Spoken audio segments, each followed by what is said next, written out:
I'd like to continue our journey through chapter 14 of the Gospel of Matthew. In this section, Jesus has been preparing to feed those that are hungry. A large crowd has come to hear Jesus. And Jesus is concerned about the crowd, concerned that they need some food to eat. So he orders the crowd to sit down on the grass. And then in verse 19 of chapter 14, we hear that Jesus takes the 5 loaves and the 2 fish, and he looks up to heaven, and he said the blessing. He broke the loaves, and gave them to the disciples, who in turn gave them to the crowds. A very interesting procedure here that Jesus uses. We see him, first of all, I think being very mindful of the crowd. You know, they're hungry, they're weary. They've traveled with Jesus as he's been teaching. He just says, sit down on the grass, relax a little bit, and take it easy. And then he takes what the apostles had gotten from the crowd, which was 5 loaves, 2 fish. And he first of all looks up to heaven. So there's a sense that Jesus, in doing this, is really turning to God. He's really turning to the Father. And then he says the blessing. So it's a special blessing that he says over the bread and the fish. And he breaks the loaves up. And then he gives them to the disciples. So Jesus doesn't give the bread and the fish directly to the people. The disciples, who are the closest to Jesus, he kind of delegates them to do that. And it's very interesting, the procedure that Jesus follows here. The taking, the saying the blessing, the breaking, and the giving to the disciples corresponds to the actions that Jesus does over the bread at the Last Supper. So we can see the relationship between this section in Matthew 14 and what Jesus is going to do at the Last Supper. It's kind of like Jesus is preparing the disciples for what's going to happen in the future. And he's also letting the people know of his care and concern for them. And it's interesting, this relationship to the Eucharist, because isn't the Eucharist Jesus showing his care and concern for us? When we come to Eucharist, he's saying, sit down on the grass, relax, I will feed you. I will nourish you. I will share myself with you. And just as he sees that these crowds are hungry, we come many times to Jesus hungry for that wisdom from him, that direction from him. We want to know how we can embrace God's love more fully in our lives. And so we try to take some time to relax and to listen to Jesus and to let Jesus nourish us. This action is Jesus coming to the crowd to help them, to lift them up. These actions were actions that the people would have been very used to. This was normal for a Jewish meal. This blessing, this breaking, this sharing. So this was not something that was extraordinary in the sense that an unusual experience for the people. No, that something that they would have been quite familiar with. Matthew, however, very interestingly here, does not say anything about Jesus dividing the fish among the people. He just concentrates on the bread. We would presume, of course, that a similar action was done for the fish, but Matthew doesn't make any mention of it, doesn't allude to it, doesn't say anything about it. Then in verse 20, we see what happens as a result of the action of Jesus. They all ate and were satisfied. And they picked up the fragments left over, 12 wicker baskets full. So again, this is amazing. They all ate. There were thousands there when they all ate, and they were satisfied.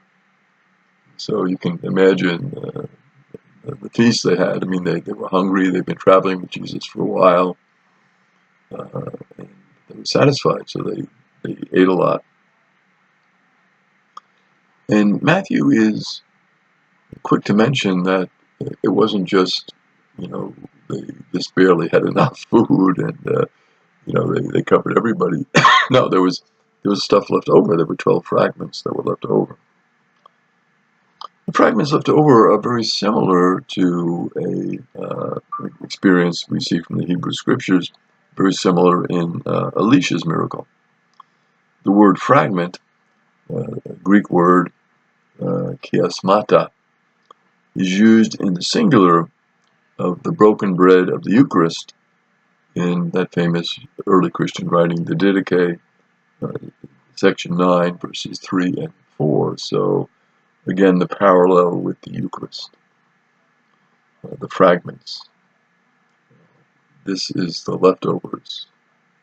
So Jesus comes to us and he nourishes us in the Eucharist with the fragments, with giving us his very self, broken for us, bread broken.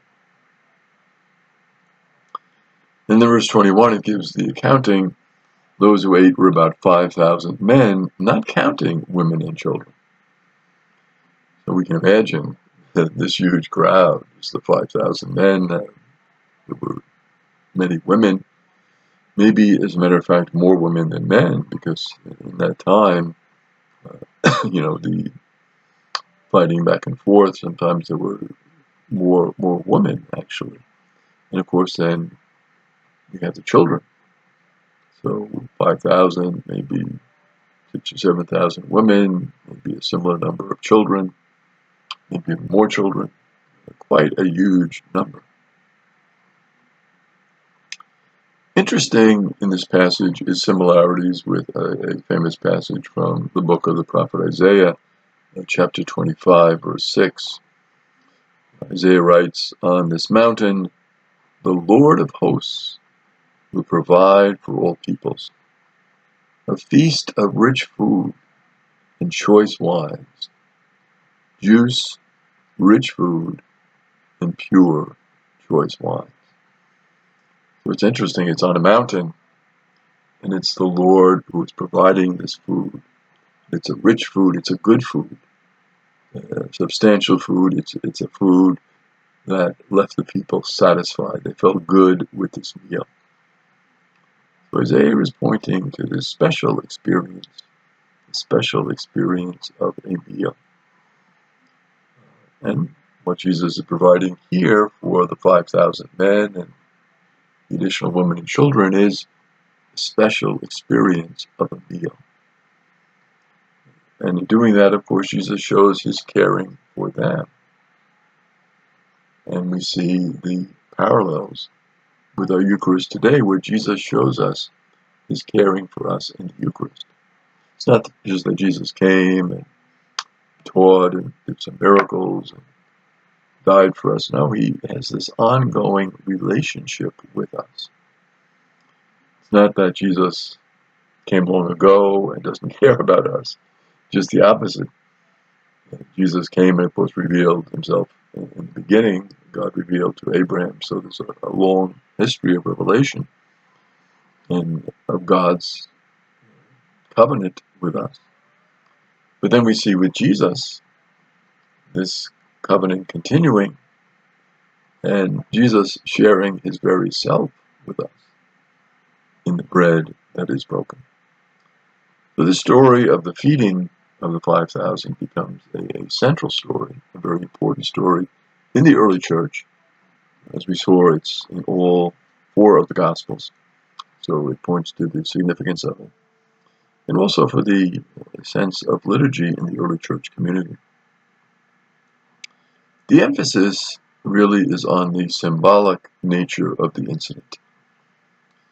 Most Palestinians at that time would have carried food with them. They were going on a journey.